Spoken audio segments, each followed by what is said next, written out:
Buenos días, esto es Proyecto Segunda República y este es nuestro bloque internacional del día de hoy. Hola Adrián, ¿qué día era hoy? ¿Qué tal, Enrique? Hoy es 1 de septiembre del 2016 y se cumplen hoy precisamente 77 años desde que se inició esa verdadera tragedia mundial que fue la así llamada Segunda Guerra Mundial o continuación de la Gran Guerra Civil Europea que empezó en 1914 y terminó en 1945 con la derrota de Europa. Nosotros hicimos un video, vamos a poner el link con donde explicamos un poco algunas sutilezas de lo que fue el 1 de septiembre de 1939 cuando empieza esa Segunda Guerra Mundial, porque en realidad sí, Alemania invadió Polonia, una visión, o recuperó Prusia, otra visión, y la guerra formalmente la declaró Inglaterra el 3 de septiembre y Francia el 4 de septiembre, y ahí sí, Inglaterra y Francia oficializaron la Segunda Guerra Mundial. Qué cuestión esto de declarar las guerras, ¿no? Se ha perdido porque Estados Unidos nunca le declaró la guerra a ninguno de los países que invadió en estos últimos años, ¿no? No, les trajo la democracia, vos lo entendés. Claro. No les va a declarar la guerra si les está trayendo la democracia. Mirá qué bien que está Libia, Siria, Afganistán, es una Siria. especie de Papá Noel, es una especie que de va Papá con Noel. regalitos y los va repartiendo. Viene desde el cielo, pero no exactamente Papá con Noel regalitos. tira desde el trineo regalitos, estos tiran desde el cielo. Bombas, drones regalitos. y otros artefactos bélicos. Bueno, la cuestión de que a Brasil le han hecho un regalito de temer, el regalito que le han hecho a los brasileros, y es casualmente embestir como presidente definitivo del Brasil a Michel Temer. ¿Cómo dijiste? Es de temer, es de temer. Es de temer, sí, es de temer lo que sucedió en Brasil. Mirá la noticia acá, tomada de Infobae, esto fue tapa de todos los diarios de ayer. Dilma Rousseff fue destituida como presidente del Brasil. La expresidenta fue apartada de su cargo por el voto afirmativo de 61 senadores contra 20, o sea, abrumadora mayoría. En cambio, no fue inhabilitada para ejercer cargos políticos. Y Michel Temer asumió a la tarde y a la noche partió a China en giro oficial. Esta era una derrota, ¿no?, anunciada. Lo interesante del caso es que el ex vicepresidente, ahora presidente oficialmente de la República Federativa del Brasil hasta el 31 de diciembre del 2018, él también está acusado de actos de corrupción y sus 4 principales asistentes, el diputado Eduardo Cunha, que fue una especie de cuña literalmente en todo este impeachment o proceso político, juicio político a la expresidente Dilma Rousseff, Valdir Maranhão, y el senador Romero Jucá, también están todos acusados de coimas y de corrupción. Es más, ese Senado que votó en 2/3 de destituirla a la expresidente Dilma Rousseff, 1/3 también está con acusaciones de corrupción. O sea, queda claro que esta mal llamada democracia en el Brasil es corrupta hasta los tuétanos, es absolutamente corrupta, como también hemos experimentado en Argentina y en otros países de la región. Pero bueno, el Partido Movimiento Democrático Brasileño, que viene a ser una suerte de derecha liberal, se ha hecho del poder. Creo que hay que temerlo a Temer, más allá de lo que usted pueda pensar de su ideología, porque de ser el vicepresidente de Dilma Rousseff, se agarró a ese carro triunfal para llegar a la vicepresidencia, se comportó como un traidor realmente vil. No que nos guste el Partido de los Trabajadores, no que nos guste Dilma Rousseff y no que nos guste Lula da Silva, que si tienen esas acusaciones de corrupción por el Petrolao, todo el tema con Petrobras, absolutamente donde hay humo, hay innegablemente fuego. Pero no olvidemos que también estaban estos ideólogos de izquierda conjuntamente con todo el establishment petrolero de la construcción. Es más, la mayor empresa constructora brasilera, que se llama Odebrecht, su presidente y uno de sus fundadores, Marcelo Odebrecht, está preso 19 años justamente por estos temas de corrupción. O sea, acá se aplicaría el evangélico: el que esté libre de culpa y cargo, que arroje la primera piedra. Lo que está claro a esta altura es que hay todo un movimiento en Sudamérica promovido por vaya a saber quién. Estados Unidos de Norteamérica. Claro, para eliminar los gobiernos que no promovían los intereses de este nuevo orden mundial. Ideologizados de izquierda. Claro, ideologizados de izquierda. Y reemplazarlos por estos otros gobiernos que son del signo exactamente opuesto. Le ponemos nombre, los Kirchner, el Partido de los Trabajadores con Lula y Dilma Rousseff. Ni hablar del desastre que está haciendo Maduro en Venezuela. Y si lo toleran al señor de Ecuador, el presidente, se me escapa el nombre. Correa es meramente porque, y bueno, es obediente bien, y sigue usando el dólar. Y Evo Morales también es otra piedra en el zapato de estos señores y le mataron un ministro esta semana. O sea que hay toda una intención de desestabilización de estos gobiernos populistas que tomaron el poder en la última década, los últimos 15 años, podemos decir, en el continente sudamericano, y que, claro, son gobiernos populistas, y no se entienda populismo, que populismo es una manera de gobernar, promoviendo, fomentando el clientelismo, vaciando las arcas del Estado en beneficio del grupete que se hizo del poder y del control de la administración pública y generando una especie de asistencialismo y dádivas hacia la población en base a los reclamos populares de la mayoría. Esa sería la ideología del populismo. O sea que le tiro a los chanchos un hueso para que no ladren, y mientras tanto yo me robo todo. Esa es la ideología del populista que gobernó toda esta década en Sudamérica. Por el signo opuesto aparece el liberalismo, que es un eufemismo, porque de libertad no tiene nada. La ideología liberalista lo único que hace es someter a la población al pago de impuestos, al pago de intereses, al pago de usura. Y el libre mercado. El libre mercado, eso sí, ahí está la libertad. La libertad es para las corporaciones, para el pueblo no. Garpar impuestos, garpar tarifazos, garpar y garpar. Y en un lugar superador a estos extremos antagónicos aparece la propuesta que nosotros sustentamos, que es el nacionalismo, pero el nacionalismo entendido desde el punto de vista de promover el bien común de los habitantes de la nación y que muchas medidas que se puedan llegar a tomar desde el punto de vista de un gobierno nacionalista hasta van a ir en contra de lo que sería un gobierno populista, porque pueden llegar a ser medidas muy impopulares. Como que todos tienen que trabajar, por ejemplo. Por ejemplo, ahí está. Eso a los Kirchner los pone a los populistas al borde de un ataque de nervios. Si decimos que todos tienen que ponerse a laburar, y no, ¿cómo vamos a laburar? Bueno, pero en este programa lo venimos diciendo desde hace años, que este sistema funciona así. Primero pedalean por izquierda, hasta que la gente se pudre del pedaleo por izquierda, y después pedalean por la derecha, como vienen haciendo en la República Argentina. Lo importante para el sistema es que la bicicleta es de ellos y que siga yendo en la dirección que ellos quieren mientras pedaleamos, ora por la izquierda, ora por la derecha. Nosotros somos la auténtica tercera posición y lo que queremos es que la bicicleta toda esté al servicio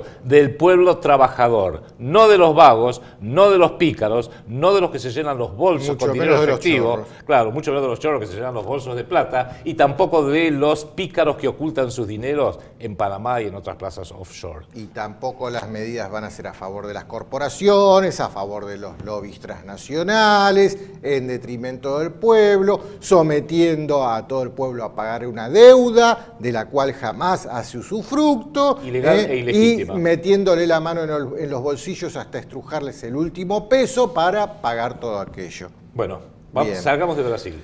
Sudamérica pasa esto. Intentos de desestabilización, pero a nivel global hay movimientos desestabilizadores terribles y hay directamente personajes que vienen liderando desde las sombras estos movimientos desestabilizadores. Y ahora te pongo el Jerusalem Post.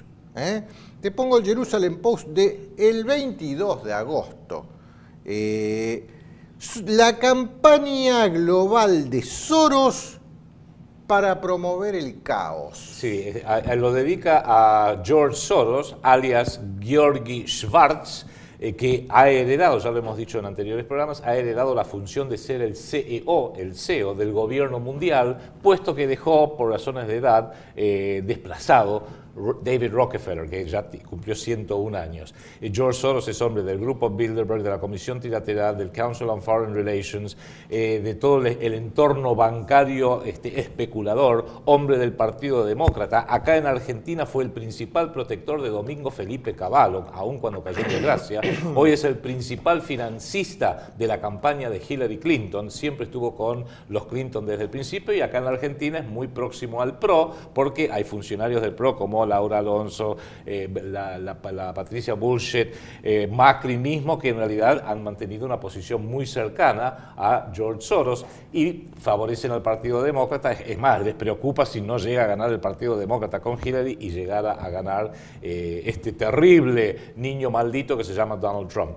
Este diario, Jerusalem Post, el diario en inglés del Estado de Israel, un excelente diario en inglés, dice lo siguiente, hablando de George Soros, lo primero que vemos es la naturaleza megalomaníaca del proyecto supuestamente filantrópico de George Soros. No hay punto del planeta Tierra que no se vea afectado por sus esfuerzos. No hay área de política que él no se meta. Todo su trabajo está orientado a debilitar la capacidad de las autoridades nacionales y locales en las democracias occidentales para mantener las leyes y los valores de las naciones y las comunidades. Su meta es subvertir las democracias occidentales y hacer imposible para los gobiernos mantener el orden en esas sociedades para poder mantener su identidad y sus valores. Aún en Israel, dice el Jerusalem Post, Soros se opone a los esfuerzos del gobierno para poner orden a la inmigración ilegal al propio Estado de Israel. La noción en el corazón de la propuesta de Soros es que cualquier Estado que defienda su identidad nacional es racista, con lo cual, termina concluyendo The Jerusalem Post, con esto que dice, Francia, Alemania, Hungría, Suecia, por supuesto Israel, Estados Unidos y Polonia no tienen derecho a existir según los cánones de George Soros. Y esto lo está diciendo el principal diario en inglés, el más tradicional al menos, del Estado de Israel. Mira, Soros, ahí tenés. Grigori, así lo ven. Y digo Georgi Schwartz, porque se cambió el nombre. George Soros es un judío, nacido en Hungría, bien digo, que se mudó e hizo toda su fortuna en Estados Unidos. O sea, los propios israelíes no quieren saber nada con George Soros. ¿Y por qué se cambió el nombre? Y, en fin. Bueno, dejémoslo ahí. Pero, es un nombre capicúa, Soros. Es lo mismo de adelante para atrás que de atrás para adelante. Nosotros tuvimos un presidente cuyo nombre era igual, de adelante para atrás, que no tienen valores. No, tiene un montón de implicancias esotéricas eso. Sé, no sé. Desde ya que sí.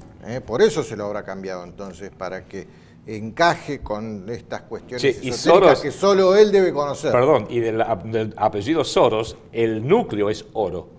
Mirá, sigamos. Es verdad, interesantísimo. Mirá este portal Iniciativa Debate que publicó el 28 de mayo del 2014 esta nota que decía que Soros admite su responsabilidad en el golpe de Estado de Ucrania. Mirá las tropelías que anda haciendo Soros por el mundo y te voy haciendo un resumen de lo que va haciendo Soros en distintos países del mundo. Acá te pongo Sputnik, el sitio Sputnik, sitio oficial del Estado ruso, revelan el plan secreto de Soros para crear caos en Rusia. Esto es del 27 de agosto. Las recientes filtraciones de más de 2.500 documentos pertenecientes a las organizaciones no gubernamentales de Soros han arrojado luz sobre los métodos que utiliza el millonario para crear caos global con el fin de plantar sus ideas neoliberales en todo el mundo. Esto lo afirma Tyler Duren. Tyler Duren obviamente es un seudónimo porque era el personaje central de la película El Club de la Pelea, era un personaje que luchaba contra el sistema, ¿no? En el portal Zero Hedge. Interesante todo lo que dicen de Soros. La organización madre de George Soros se llama el Instituto de la Sociedad Abierta, Open Society Institute, que en realidad es como todas las ONG, tanto internacionales como las que hay acá en la Argentina, son fachadas filantrópicas, pero en realidad son centros de subversión nacional y tiene Soros y su gente muchísimo dinero para hacerlo. E insisto, cuidado con todo lo que haga a partir de ahora George Soros, porque es la cabeza visible, es el CEO de este gobierno mundial que nos están imponiendo. Lo reemplazó a Rockefeller. Nosotros durante años igual lo vamos a seguir diciendo porque es la mejor forma de describir que esto es la privatización del poder en manos del entorno Rockefeller-Rothschild, porque esa es la estructura tradicional. Pero George Soros ha sido nombrado, por decirlo de alguna forma, el CEO de este... Sí, el sucesor de Rockefeller. Es el sucesor de David Rockefeller. Sí, Rockefeller ya no tiene ganas de laburar porque está viejo. Está viejo, 101 años. Por eso. Lo que también está claro es esta cuestión de las ONGs. Promover la inserción en todos los países de las ONG, que de por sí quiere decir organismo no gubernamental. Si ya proponen una organización con este tipo de denominación, están hablando de ejercer funciones del gobierno, funciones que le corresponderían al gobierno, pero llevadas a cabo desde lo privado. Para poder insertar y llevar adelante este tipo de operatorias necesitan de un Estado ausente. Entonces, con este tipo de ONGs van socavando al Estado para ir corroyéndolo, demoliéndolo, que esté cada vez más ausente, y desde lo privado van ocupando sus funciones. Pero lo privado no es democrático. Lo privado no lo elige el pueblo en una votación. Es privado. Lo privado puede surgir en base a las inyecciones gigantescas de dinero, cosa que a esta gente le sobra. Muy importante lo que está diciendo Enrique Romero, porque las ONG es una denominación tan ambigua que incluye también, por ejemplo, los think tanks, los bancos de cerebros de los cuales venimos hablando desde hace décadas. Está en mi libro El cerebro del mundo, el Consejo de Relaciones Exteriores, la Comisión Trilateral, la American Society, Council of the Americas, que tiene tanta incidencia en la Argentina,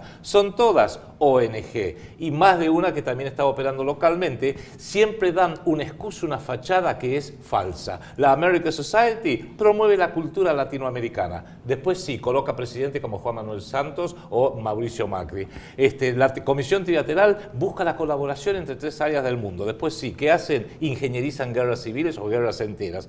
Y también acá hay ONGs que dicen: estamos en contra de la discriminación, pero sabemos perfectamente bien que operan a favor de una potencia específica, extranjera, militar y nuclear, como es el Estado de Israel.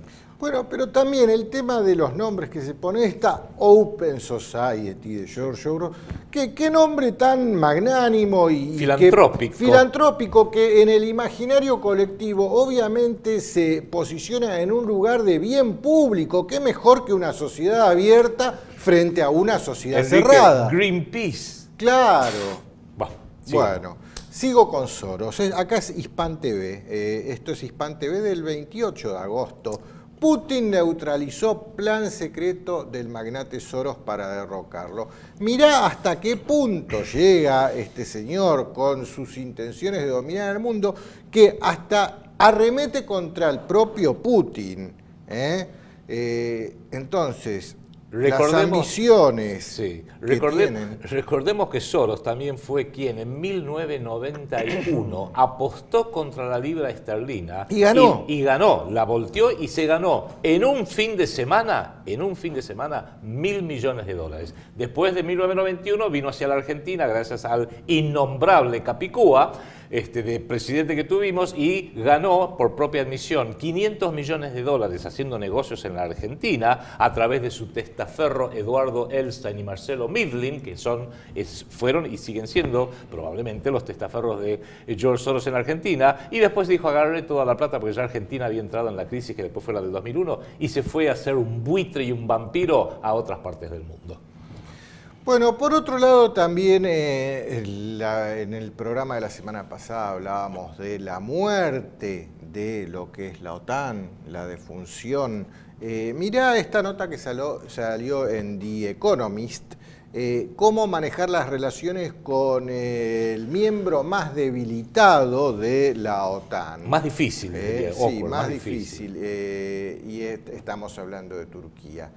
Acá ya están preanunciando la salida de Turquía de la OTAN, obvio. Es más, no lo hicieron público desde la OTAN, pero Erdogan ya está actuando por fuera de la OTAN. Por eso están levantando la base en Incirli. Claro, la fractura de la OTAN puede llevar a la fractura de la Unión Europea o viceversa, o los dos al mismo tiempo. ¿Y por qué Erdogan se comporta de esta manera? Se corta solo, por así decirlo, como que ya abandonó la OTAN. Mirá lo que salió en Hispan TV, y esto salió el 25 de agosto. Donald Trump, probablemente el próximo presidente de Estados Unidos. Tengo pruebas que la CIA ayudó en golpe de Estado en Turquía. Y a Trump hace muy poco le acaban de entregar una carpetita que decía solo para sus ojos, y que era el dossier de cómo se están manejando las relaciones exteriores estadounidenses, y todas las cuestiones de seguridad nacional. ¿En esa carpetita habrá venido algo de esto? Y para nuestros amigos en España, muy especialmente, y también en México, que no ha tenido la mala suerte que hemos tenido el resto de Latinoamérica, si hay algo que sabemos argentinos, chilenos, brasileños, uruguayos, paraguayos, es la capacidad que tiene Estados Unidos, a través de la CIA, a través del Departamento de Estado y a través del Pentágono, de ingenierizar golpes de Estado viles, criminales, genocidas. En una época lo hicieron reclutando a militares locales, traidores, para que sirvieran como una guardia pretoriana a favor de ellos. Hoy lo hacen reclutando hombres de negocios, generando crisis financieras, crisis de todo tipo, para hacer el cambio de régimen, regime change, como lo llaman ellos, en forma legal, pero absolutamente ilegítimo, como acaba de ocurrir en el Brasil. Mirá esta nota que salió en RT, esto es del 25 de agosto, y a mí me llama la atención, tenemos que ponerla, ¿no? RT lo dice aparte. Putin está condenado a tener una existencia modesta el resto de su vida. El presidente del banco VTB, Andrei Kostin, asegura que Vladimir Putin no tiene coches ni dinero, o sea, es pobre. Para aquellos que dicen, nos reímos. Ustedes nos reímos. No, para. Obviamente que Putin debe tener cualquier cantidad de guita, cualquier cantidad de plata, pero hay una razón por la cual sale este artículo, y es el siguiente. ¿Se acuerdan en abril cuando fue lo de los Panama Papers? Estaba todo centrado en demostrar que los Panama Papers era Putin, tenía la guita. Imagen central del Panama Papers era Putin. Y después se dieron cuenta, porque estos chicos realmente en Nueva York, en Londres son bastante tontos, se dieron cuenta que Putin, que debe tener billones de dólares, no va a ser tan estúpido de poner sus dólares y sus empresas fantasma en Panamá, que está prácticamente bajo el control de las Fuerzas Armadas norteamericanas. No es estúpido. A ustedes no les gustará, eso lo entiendo, pero no es tonto. Seguro que toda esa guita la debe tener, no sé, en Shanghái con los chinos, o lo debe tener en Tashkent en el sur de Rusia, o lo debe tener a lo mejor en algún monasterio, hizo un pozo y lo enterró ahí en el monasterio siguiendo el ejemplo de los Kirchner. Pero no va a ser tan estúpido de poner su plata personal, pongamos que tiene una fortuna enorme, en Panamá, en Bermuda, en las Bahamas, que están bajo control y están en territorio, en zona de influencia de Estados Unidos y Gran Bretaña. Déjense de jorobar, muchachos. Aparte, estemos de acuerdo, Putin era un KGB, era un agente, era un James Bond ruso. Sabe todo lo de la CIA, claro, y un poquito más. Y los agentes en las películas siempre tienen alrededor del mundo cajas de seguridad con un montón de guita, safe houses, un montón de pasaportes con todos nombres distintos. La foto de él, pero 20 nombres distintos, 20 pasaportes de 20 países. ¿Viste Jason Bourne, que están los safe houses en cada ciudad? La CIA tiene una casa seguro que el tipo va ahí, tiene armas, tiene dinero, tiene pasaportes, tiene todo lo que sea. Bueno, o sea, Putin tiene eso. Claro, para que nos entendamos bien, Putin tiene la misma capacitación que Jaime Stiuso, con la diferencia de que es infinitamente más inteligente que Jaime Stiuso y probablemente sea un buen patriota, un buen nacionalista y quiere reconstruir a Rusia. Pero en realidad no vamos a decir, no, Putin debe ser, no jodido, jodidísimo. Sigo. Ya va a venir Putin por vos después. Sí. Ahora van a decir, Sí. Y esto acá que te pongo ahora es el Daily Express, el diario británico. La Unión Europea es una dictadura. Hay una furiosa campaña que quiere sacar un estado alemán, una provincia alemana, sacarla de Alemania y ponerla bajo el mando de Putin en Rusia. Sajonia, Sachsen, sí. Sajonia. Sí, casi nada. ¿Cómo es esto, Adrián? Y bueno, sí, pues ya de la misma manera que está empezando a cundir este fenómeno iniciado por el Brexit, en realidad se empezó a hablar del Grexit, que era cuando fue la crisis hace 2 años de Grecia, que es Grecia la que se tendría que haber ido, pero no tuvieron el coraje y este presidente Tsipras terminó siendo un fraude total. Pero Inglaterra sí, tuvo el coraje, los cojones para salirse de la Unión Europea y ahora están siguiendo otros países. La semana pasada hablábamos de la propuesta de Holanda. En Francia hay un movimiento también para salirse. Y en Alemania, donde sí, Alemania es mucho más difícil y improbable que se salga como nación, pero como tiene un sistema federal muy fuerte, los Länder, que son sus provincias, por así decirlo, tienen gran autonomía. Una de esas provincias, muy importante por cierto, como es Sajonia, Sachsen, está proponiendo, tiene un movimiento para decir, salgámonos nosotros de la Unión Europea y reunámonos con quien más nos parezca conveniente, reflejando esta gran disyuntiva que tiene hoy Alemania, a pesar de Angela Merkel, de decir, ¿qué hago? ¿Sigo con Occidente, que me han derrotado y me la vienen pegando en la cabeza desde hace décadas? ¿O empiezo a hablar más con Putin y con los chinos? Algo está por pasar en Europa. Alemania, que hay ya movimientos secesionistas internos. Por otro lado, Inglaterra y su Brexit. Y mirá esta nota que salió en The Independent, es del 24 de agosto.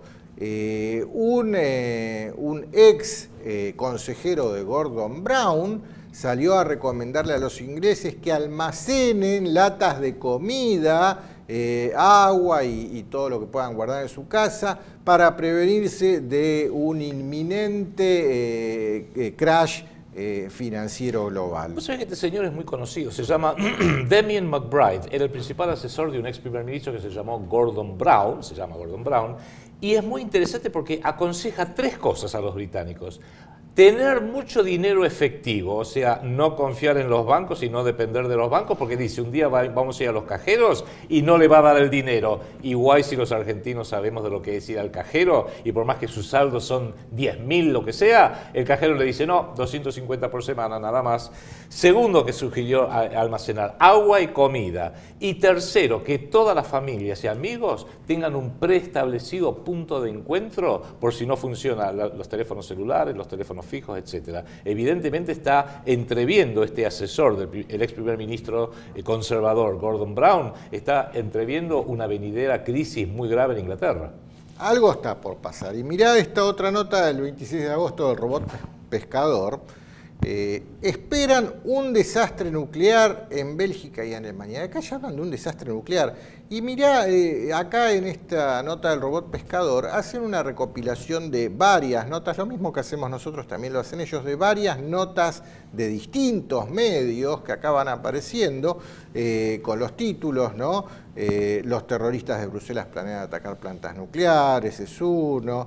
En Bélgica matan al guardia de una central nuclear y roban su tarjeta de acceso. Bueno, te van poniendo un montón de notas que tienen que ver con las vulnerabilidades de las instalaciones nucleares en Bélgica y en Alemania. Vos sabés que Europa, por sus características geográficas, sí, y su alta densidad... Mirá esta, para dejarla ahí. Claro, junto con Japón sí, tiene la mayor concentración y la mayor cantidad de energía eléctrica generada en usinas nucleares, porque no tienen una posibilidad de hidroelectricidad como tenemos nosotros en Argentina, por ejemplo, y en toda Sudamérica. Bueno, mirá esto, pastillas de yodo para todos. Están repartiendo pastillas de yodo que no sirven para nada. Es horrible. Si se explotó una bomba nuclear al lado, por más pastillas de yodo que te tomes. Pero bueno, todo esto viene a esta otra nota que salió, ya la hemos pasado acá en este programa, la portada de The Economist de El mundo sí. What the world is. Veamos de vuelta el video, que ya lo hemos pasado, pero veámoslo de vuelta porque cada vez van apareciendo más elementos.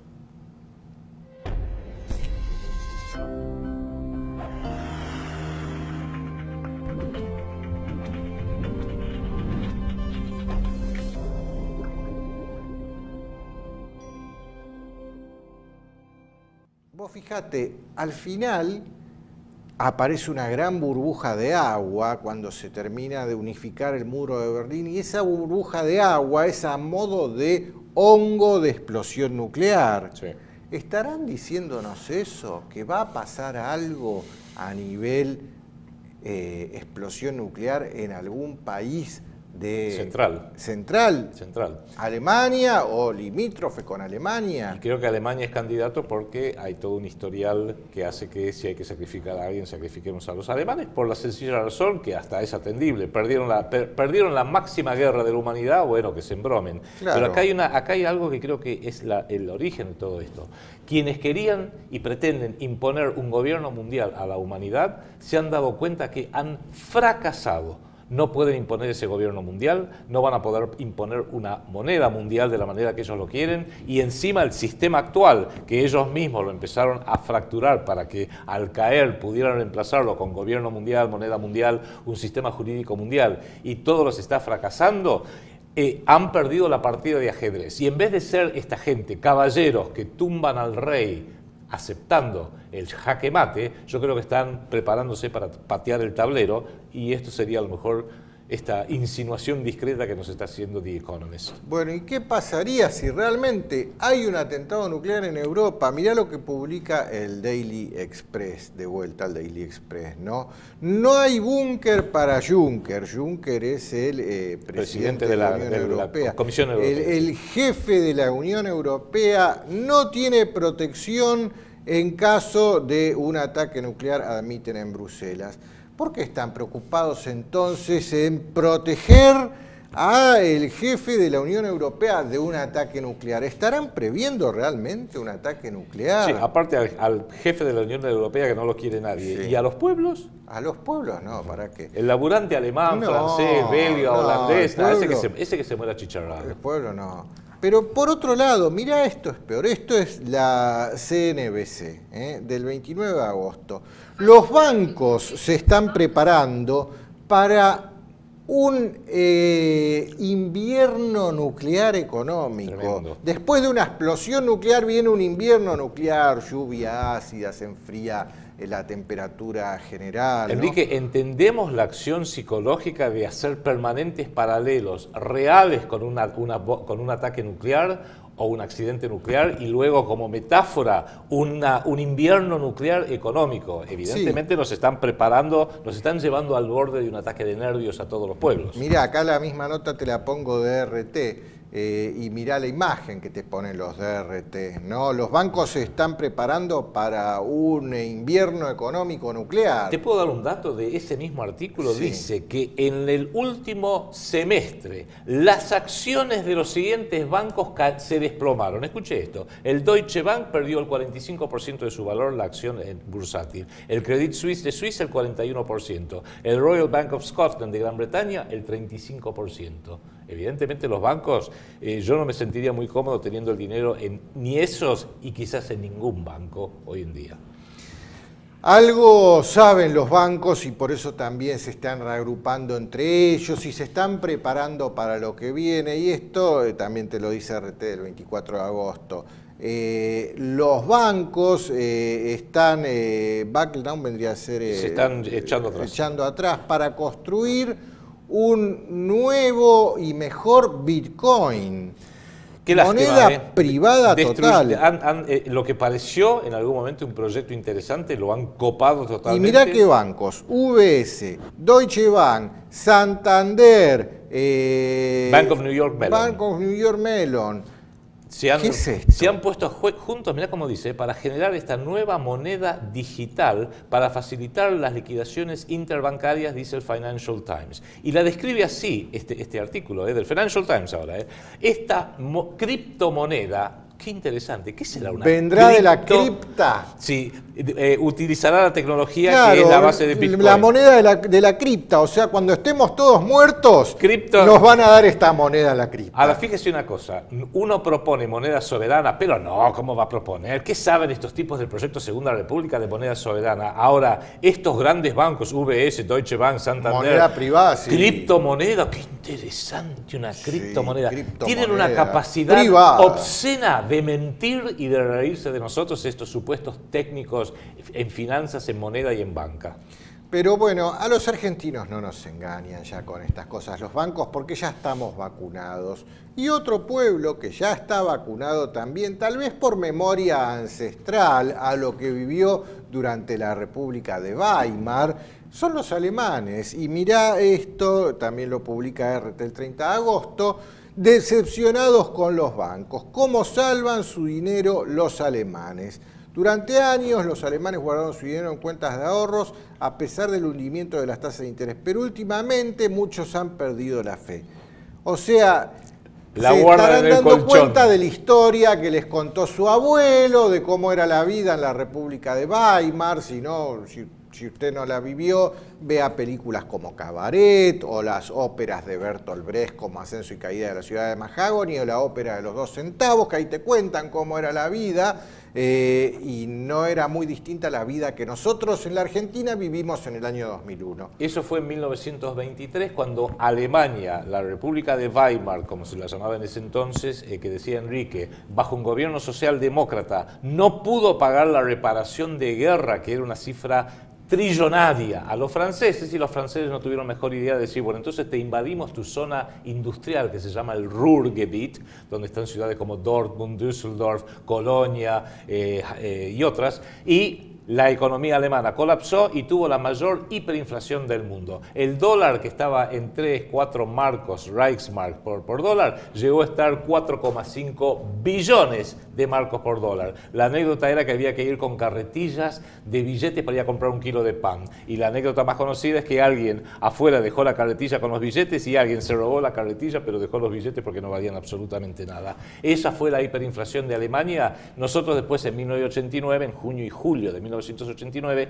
Argentina, bajo la presidencia de Raúl Alfonsín, sufrió una hiperinflación también, pero no fue ni remotamente tan dramática como esta, que realmente dejó traumado a los alemanes. Por eso hoy dicen, por las dudas, vamos a guardar billetes y no vamos a confiar en los bancos, porque aquella hiperinflación fue urdida por los franceses, por la socialdemocracia en Berlín y por los megabancos, que con nombres levemente distintos son los que siguen manejando el sistema financiero hoy.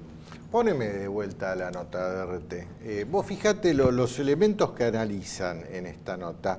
Los fabricantes de cajas fuertes están operando cerca de sus límites, o sea, la gente guarda la guita en su casa. Cosas que dice la gente: si tengo que pagar interés sobre mi depósito, retiraré mis ahorros. Esto lo dicen porque están fomentando las tasas de interés negativos. Los bancos te cobran por tener tu guita depositada en el banco. Una de las patas del experimento que informa Rothschild. Claro. Estamos experimentando, estamos en aguas desconocidas, sí. No sabemos lo que va a pasar, dice. Déjala la nota, déjala. Siguen puntos que analiza. Amor por el efectivo. Obviamente la gente quiere la guita en su casa, cash, y tenerla en la mano, y que no me vengan con criptomonedas. Después, cuando vayas al cajero, vamos a ver si te entregan la criptomoneda. Sí. Bancos extranjeros, una alternativa a las cajas fuertes, o sea, me llevo la guita fuera de Alemania. Y acá en la Argentina, obvio, también todos querían tener su cuenta en Estados Unidos o en Panamá, el que podía, el que tenía guita, ¿no? Y en Alemania está pasando lo mismo, el que puede y el que tiene guita, saca la guita de Alemania. Entonces, ¿qué me vienen con que Alemania es la principal potencia europea, es la principal potencia con pies de barro? Y mientras el alemán lúcido, por experiencia, igual que los argentinos, quiere tener su dinero en efectivo, vienen cretinos como los que gobiernan Suecia, por ejemplo, o la propia Unión Europea, o en Argentina el presidente del Banco Central, Federico Sturzenegger, a decir, no, tenemos que terminar con efectivo, todo electrónico, todo el dinero electrónico. Ponga su dinero en 2 bancos privados, que los bancos privados jamás te van a fallar, jamás van a incumplir. Minga, son unos chorros, son unos ladrones de lo peor. Ahora, no es por vanagloriarnos, pero estos análisis que hacemos nosotros en los medios, ¿quién los hace? Nadie. Y lo hacemos por experiencia argentina. Claro, pero aparte, no, porque acá en la Argentina también nos están vendiendo otra película hoy. El gobierno de Macri nos está vendiendo que tenemos que abrirnos al mundo, que tenemos que cerrar acuerdos comerciales con Estados Unidos, que lo ideal sería sumarnos al Tratado Transpacífico porque es la posta para que todos crezcamos juntos de la mano. Y mirá lo que está pasando. Mientras acá nos venden ese cuento, en Europa ya se están dando cuenta de que eso es un cuento y siguen diciéndonos que Alemania es la principal potencia europea. Mirá, RT, del 28 de agosto, vicecanciller de Alemania. El Tratado de Libre Comercio entre la Unión Europea y los Estados Unidos ha fracasado. El político alemán recuerda que en 14 rondas de negociaciones ninguna de las partes han acordado un solo capítulo de los 27 previstos para el Tratado de Libre Comercio entre Estados Unidos y la Unión Europea. O sea, obvio, desde Estados Unidos, y que no es desde Estados Unidos, sino desde las corporaciones transnacionales que manejan al gobierno de Estados Unidos, quieren imponerle al mundo tratados de toma todo, todo para mí. Privatización del Claro, y acá en el continente sudamericano y algunos países asiáticos con este cuento del Tratado Transpacífico ya los han engatusado, pero parece que a los europeos no terminan de engatusarlos. Sigo, déjame ponerte un par de notas más. Alemania, esto tenés la misma nota desde Hispan TV, fallan negociaciones para el acuerdo del Tratado de Libre Comercio e Inversiones, es el acuerdo de Estados Unidos y Unión Europea. Y te pongo otra más. Francia, esto también es RT del 30 de agosto. Las actuales conversaciones sobre el acuerdo Unión Europea-Estados Unidos deben detenerse. O sea, no es solo Alemania, es toda Europa. Y esto es previsible, porque en definitiva, ¿cómo puede haber un acuerdo, va a tener éxito un acuerdo que es netamente económico, financiero y comercial, cuando en realidad en lo político ya se ha fracasado? Es la Unión Europea la que ha fracasado, es la Unión Europea la que ya no va más. Son los tres grandes muertos vivos de este mundo occidental. La Unión Europea, el euro y la OTAN. Son tres estructuras de distinta naturaleza, política, económica y militar, que han muerto. Lo que pasa es que hay tantos intereses, hay tantos pícaros agarrados a este tema que todos lo quieren mantener vivo, le quieren hacer, son muertos vivos en definitiva. Y más vale que Europa lo más rápidamente posible, y empecemos por vos, España, que podés ser realmente el puntapié de esto, de salirse de toda esta basura y volver a la soberanía nacional que le corresponde a España, que le corresponde a Francia y que le corresponde a cada uno de los países de la Unión Europea. Pero, mientras tanto, acá en Argentina, desde el gobierno del Grobo Amarillo y de todos los imbéciles que hablan en los medios, nos quieren convencer de que lo mejor que puede hacer la Argentina es alinearse en este tratado de libre comercio con la cuenca del Pacífico. Bueno. Lo peor. ¿Me dejas seguir a una pausa? Sí. Vamos a una pausa. Proyecto Segunda República. No somos la oposición. Somos la resistencia. Una idea cuyo tiempo ha llegado. Colonialismo financiero mundial, vampiros y buitres. El nuevo libro de Adrián Salvucci desenmascara los mecanismos del sistema de deuda pública. Colonialismo financiero mundial, vampiros y buitres. Disponible en mercadolibre.com.ar. Allí encontrará el libro en su versión estándar, así como la edición especial, dedicada y autografiada por el autor, la cual se ofrece como bono colaboración al proyecto Segunda República. Colonialismo financiero mundial, vampiros y buitres, de ediciones PSR.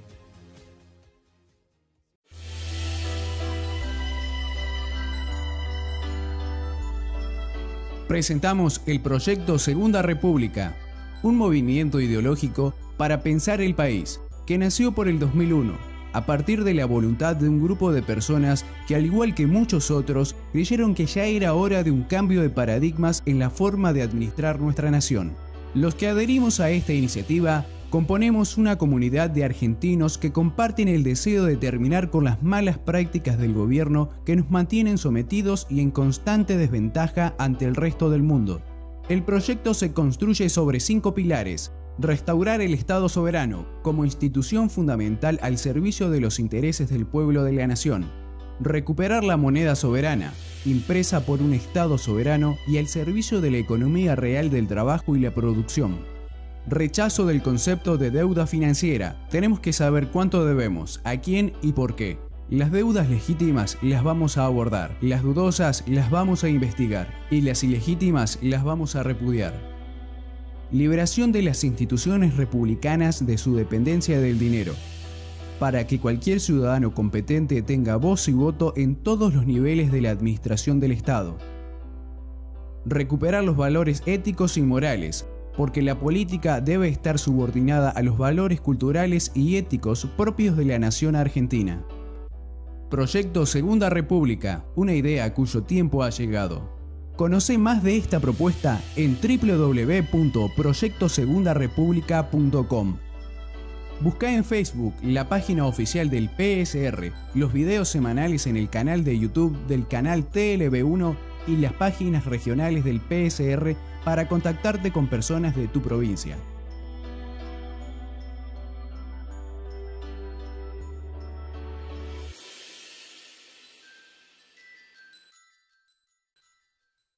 Un libro infaltable para todo argentino es la nueva obra del doctor Juan Gabriel Lavaqué sobre el último gobierno peronista. Lo puede adquirir en Mercado Libre, en los datos que van con este video, y ahí sí lo va a poder saber de alguien que vivió la experiencia de lo que fue el último gobierno democrático hasta el 24 de marzo de 1976. El último gobierno peronista del doctor Juan Gabriel Lavaqué.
¿Querés ayudarnos a seguir creciendo?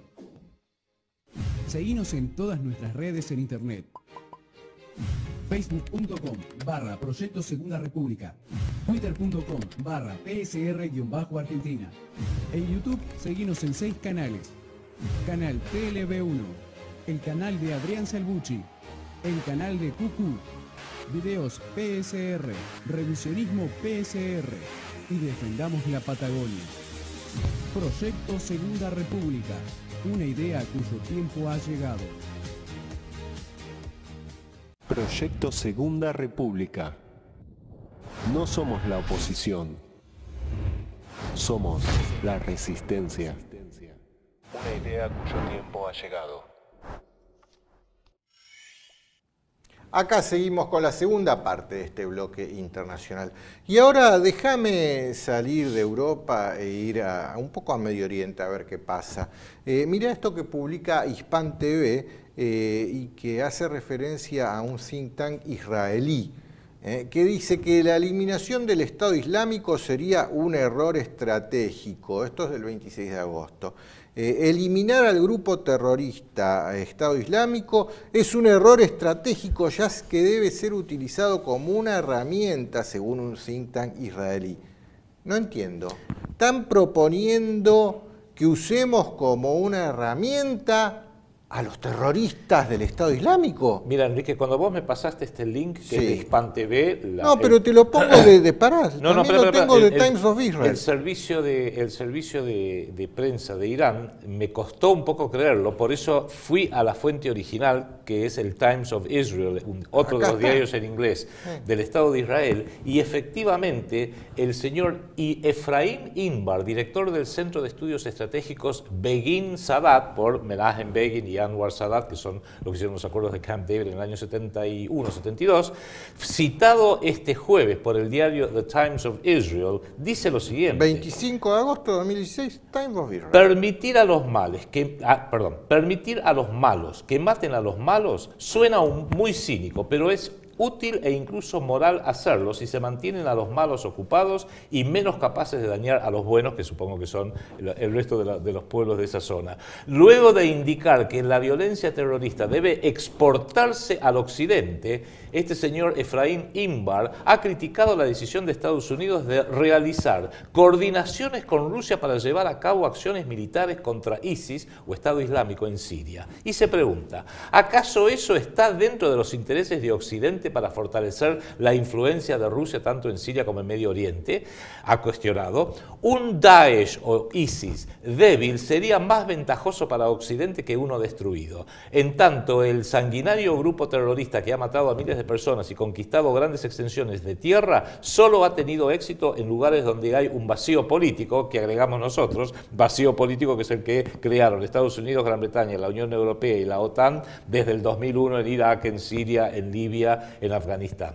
La televisión France 24, citando otro informe del diario israelí Maariv, informó el pasado marzo que el ejército y los servicios de seguridad general de inteligencia, Shabak, del régimen de Israel, ayudaron a la creación del grupo Takfiri, Estado Islámico, en Oriente Medio. Cabe señalar que desde el 2011, cuando comenzó la crisis de Siria, el régimen de Tel Aviv proporciona servicios médicos a aquellos terroristas que resultan heridos en el campo de batalla contra el ejército sirio. O sea, pareciera que por un lado creamos a ISIS con los peores elementos, los criminales más despreciables, y después decimos que Occidente los combata. No entiendo nada. A ver, no. La propuesta de este think tank israelí sería: no dejemos que Rusia termine de una buena vez con ISIS, porque sería para nosotros un error estratégico. Eso es lo que está diciendo. Entonces, ¿qué van a hacer si Rusia empieza a tener éxito en aniquilar a ISIS?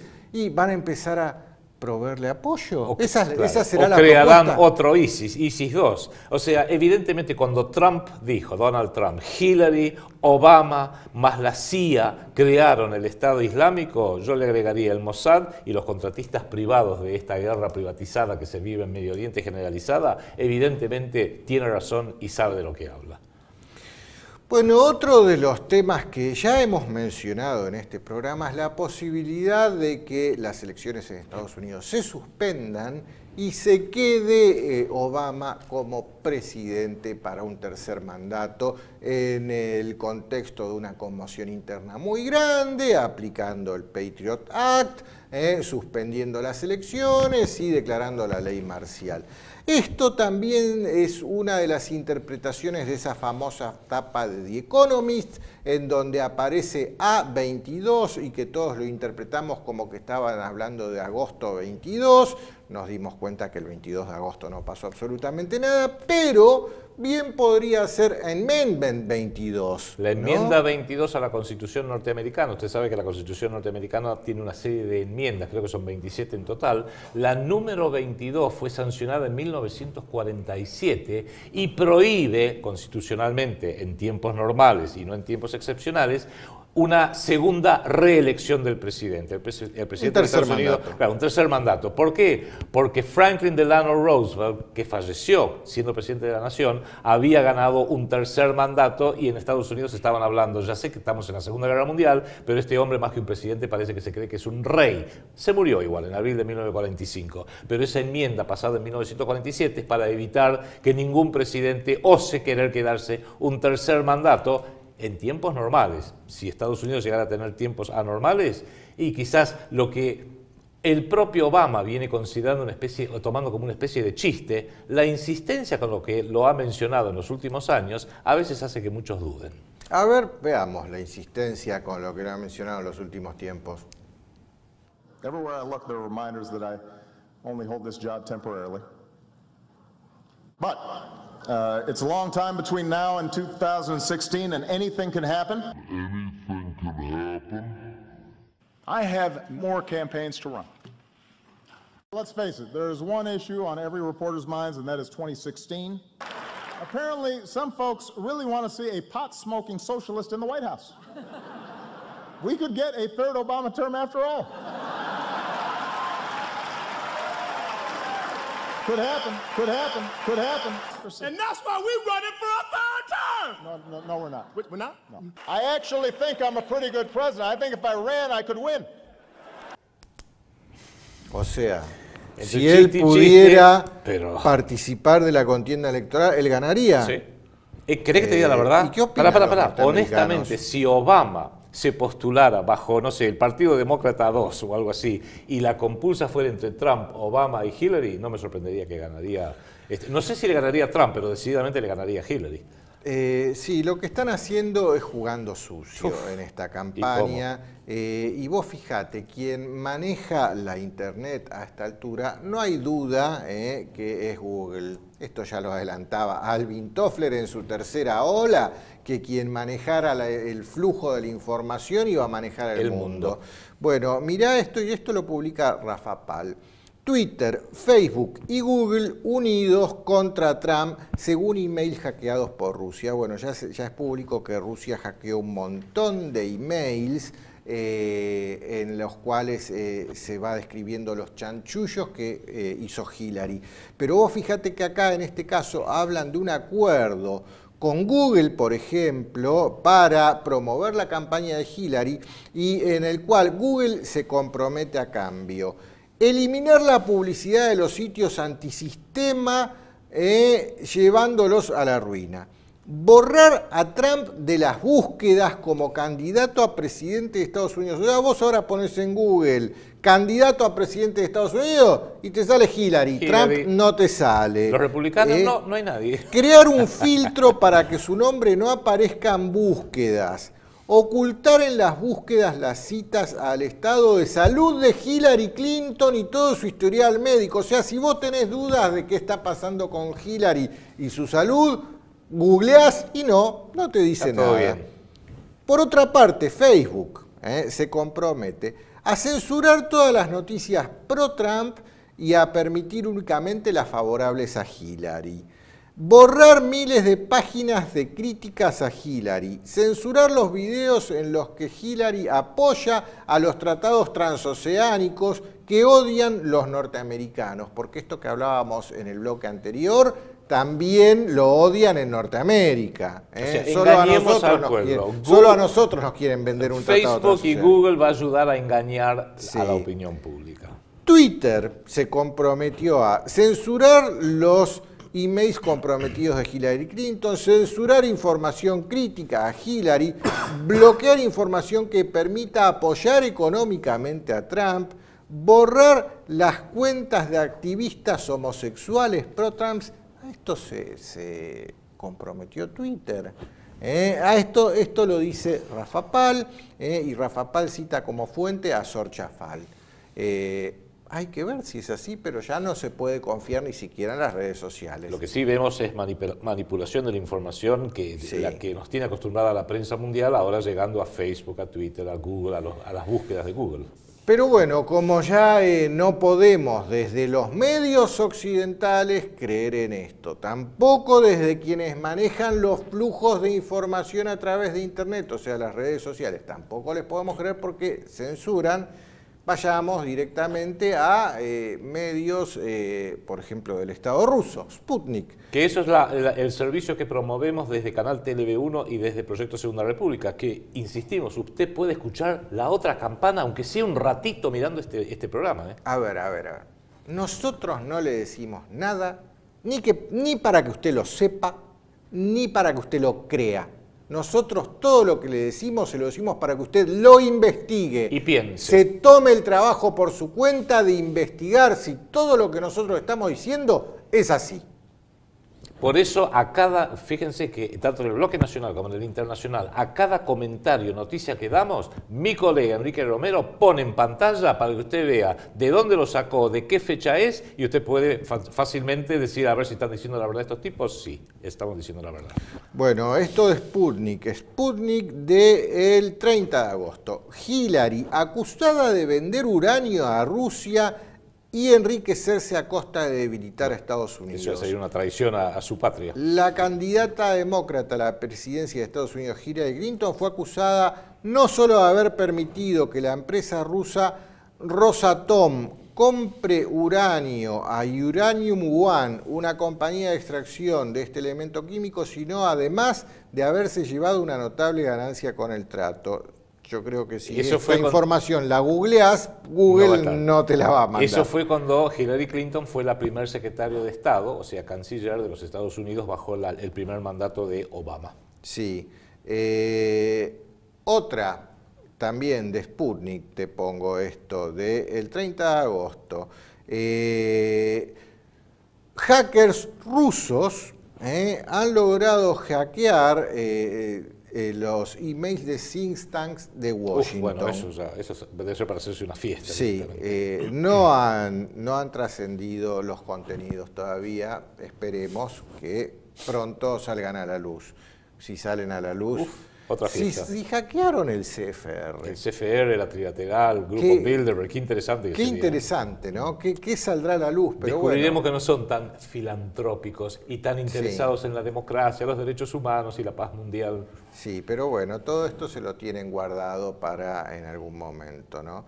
Lo que sí salió a la luz también, y esto lo sacó a la luz Alex Jones en su sitio Infowars, que uno de los mentores y amigos de Hillary Clinton, Robert Byrd se llama, también está sindicado a haber pertenecido al Ku Klux Klan. A ver, vamos a hablar claro. El Ku Klux Klan era una organización racista en los estados del sur de Estados Unidos, en los años 30, 40, 50 y 60. Yo lo viví porque yo era adolescente en los años 60. Era un racismo feroz y mucha gente perteneció a esa organización y algunos que no pertenecieron, como Donald Trump, porque vivía en Queens, New York, donde vivía yo, si hubiera vivido en el sur, hubieran dado también con la capucha del Ku Klux Klan. Pero eso fue en el pasado y no podemos hoy juzgar las cosas desde hoy, desde el año 2015, las cosas que ocurrían en los años 30, 40, 50 y 60. Sin embargo, este señor Robert Byrd, que era muy respetado, demócrata, en el Congreso norteamericano,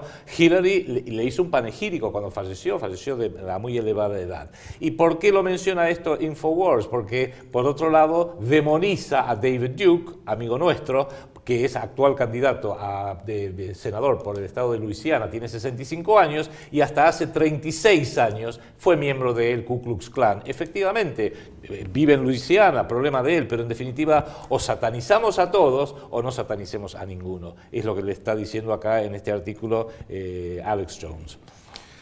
Bueno, ¿vamos terminando? Van saliendo cosas a la luz, algo que ya sabe todo el mundo, pero la opinión pública norteamericana hace como que no lo sabe, y los medios desde ya. Esto lo publica RT, te lo pongo RT primero, 29 de agosto. Revelan quién asesinó a Kennedy y fue un trabajo interno, o sea que está claro que no fue Harry O, no fue un loquito suelto, no fue... Muchos loquitos sueltos de la CIA. Claro, fueron, y esto lo dice un ex miembro de la Guardia Presidencial, le confesó al cineasta estadounidense Oliver Stone los detalles que develan la muerte del que fuera presidente de Estados Unidos. Esto es tomado de RT, pero también te lo tomo del Daily Mail. Acá tenemos la misma noticia tomada desde el Daily Mail y que esta confesión se la hizo este agente del Servicio Secreto estadounidense cuando ya estaba a punto de morir a el director de cine Oliver Stone. Se lo habrá confesado con intención de que haga su próxima película seguramente. O sea, como no hay embajada norteamericana en Washington, según decís vos, Enrique, cuando tienen que hacer un golpe de Estado, va a uno de la CIA o del Servicio Secreto y mata al presidente. Claro, y estemos atentos, no sea cosa que así termine esta campaña electoral 2016. Por eso estamos mencionando tanto Estemos atentos. Por otro lado, hay gente que está promoviendo dentro de Estados Unidos el caos, porque del caos es de donde van a obtener ganancia. Mirá esta nota que salió en el Daily Express. La fecha de la nota es del 23 de agosto. Uno de los organizadores del Partido Republicano llama a la guerra civil si Hillary Clinton gana la presidencia. Partido Republicano del estado de Ohio. Sí, este tipo, ¿cómo se llama? Este tipo, el El que... Ahí está, no, sí. Bueno, pero escuchemos lo que dijo. Acá tenemos un video de lo que dijo este tipo.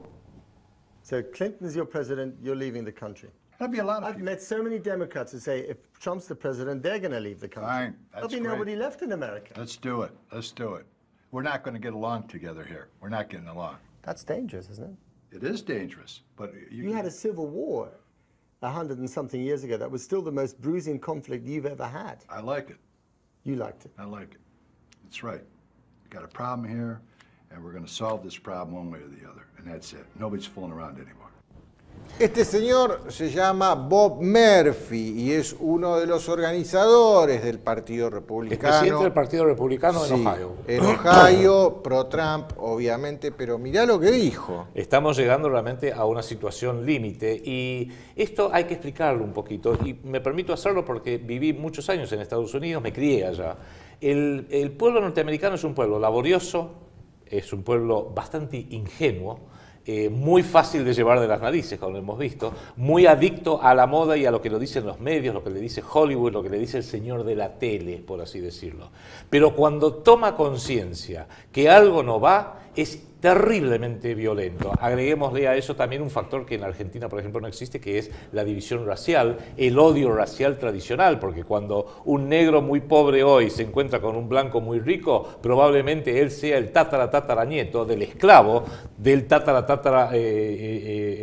padre de la persona que en ese momento está hablando del otro lado, del lado blanco. Con lo cual, en definitiva, lo que tenemos que tener presente es que la potencialidad de violencia en Estados Unidos, urbana, social, es enorme.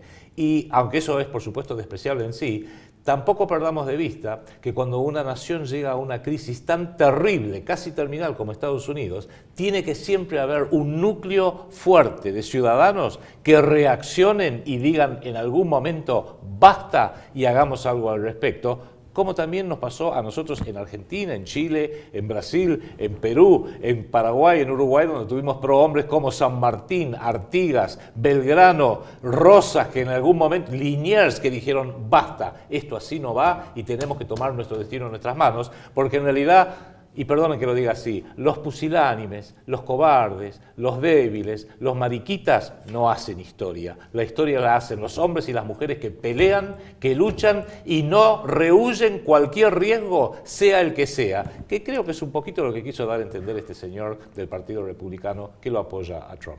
Está bien, pero este señor alertó a la opinión pública norteamericana acerca de la posibilidad del estallido de una guerra civil interna entre facciones internas de los Estados Unidos. Este problema no lo están alertando solamente dentro de Estados Unidos, también lo están alertando en Israel a este mismo problema, y acá te pongo esta nota de Sputnik, te lo repito, el sitio oficial de noticias del Estado ruso, las noticias del 30 de agosto. El ex jefe del Mossad responde cuál es la peor amenaza de Israel. El ex jefe de los servicios de espionaje exterior de Israel, el Mossad, Tamir Pardo, afirmó que la peor amenaza para Israel en estos momentos no es Irán, sino el peligro de que se produzca una guerra civil por la creciente polarización de la sociedad israelí. Y esto lo ha llevado a un paroxismo sin precedentes el continuado gobierno de Benjamín Netanyahu, que ahora ha incorporado a su gabinete en forma directa, a partir de que ganó las elecciones, la reelección el año pasado, a los elementos más derechistas, más ultra, más fanáticos, fundamentalistas y racistas, como son Ayelet Shaked a cargo de la justicia, Moisés Lieberman a cargo de defensa ahora, Moshe Feiglin, que antes era el vicepresidente del Knesset y ahora es uno de los principales funcionarios de Netanyahu, Bennett, que también es el ministro de Educación, todo un conjunto de gente de la ultraderecha que es rechazada por una parte crecientemente importante de la población israelí, que por sobre todo quiere la paz, y si hay algo que este gobierno de ninguna manera en Israel quiere es la paz, solamente entiende suprimir, aplastar a todo el sufrido pueblo palestino. Y por eso insisto, flaco favor le hacen organizaciones como la DAIA en la República Argentina a los argentinos de origen judío en la Argentina, cuando toma una partida tan absolutamente unilateral con el oficialismo israelí pro-Likud, por algo el Likud está representado por la DAI en Argentina, y en contra de la paz. Sí, la gran división interna que hay dentro de la sociedad israelí, su momento cúlmine fue el asesinato del propio primer ministro. En 1995, Yitzhak Rabin, que estaba trabajando por la paz con los palestinos, dándoles un Estado soberano, la ultraderecha israelí sionista lo asesinó y desde entonces no ha habido nadie a cargo de Israel que le interese un comino llegar a una paz con los palestinos, con el agravante que los palestinos reaccionan, los llaman terroristas por no bancarse, estar ocupados militarmente y los masacran. Bueno, hasta aquí hemos llegado por esta semana con nuestro proyecto Segunda República. Muchas gracias a todos por seguirnos. La semana que viene estaremos de vuelta analizando más noticias, tanto nacionales como internacionales. Hasta la próxima.